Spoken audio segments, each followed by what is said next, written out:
Guy joining us in studio right now. You've heard him on this show before. His name is Ron Quince, and he is running to be your next congressman. He's running against Dina Titus to try to unseat her. He is a former Republican who is now running as, I guess you could say, nonpartisan independent. And Ron joins us right now in studio. Ron, thank you so much for being here. It's been a little while. How you doing? I know, Brian. Hi. Everything's good, man. Just campaigning, especially right now because the election's coming up soon. A lot of people are actually still wondering who they're going to vote for the president.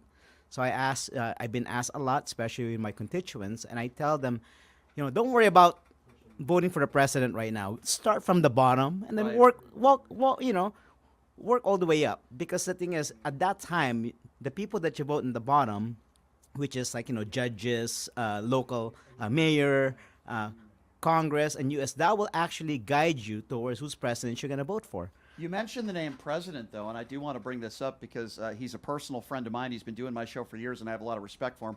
Former presidential candidate and former congressman out of Chicago, Joe Walsh, has endorsed you. Absolutely. That's a big deal. Oh yeah, he's a great guy, and Yeah. he told me I'm fresh and I'm what Washington D.C. needs because new ideas and things like that, and is all for it. He knows that I used to be part of the Republican Party, and now of course I'm running as a nonpartisan. That's a big deal. Joe Walsh is a great guy. All right, so if I had to ask you, because I think a lot of our listeners, some who may not be familiar with you, some who are, because you've done this show before, but why you left the Republican Party.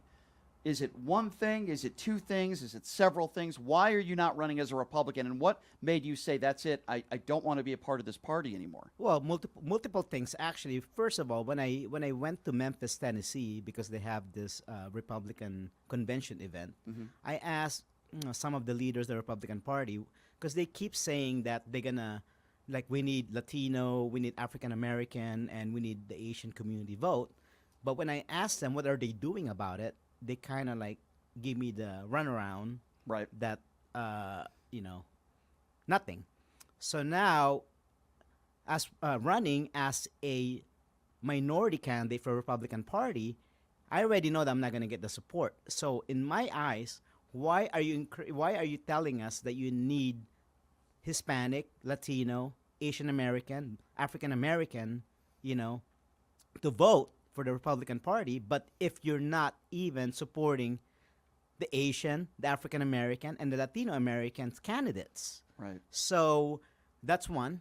And then second, I'm just tired of just bickering inside the Republican Party. The problem about it is, of course, they have the other side, you have the right wing, and you have the moderate, and they cannot even get along inside the Congress and the Republican Party. How are we going to move this country forward if, as a party, you can't get along, and you have to publicize it? So now Sure. the people, the voters, they're not stupid. They know what's going on, seeing that this party is actually collapsing in our eyes. Right.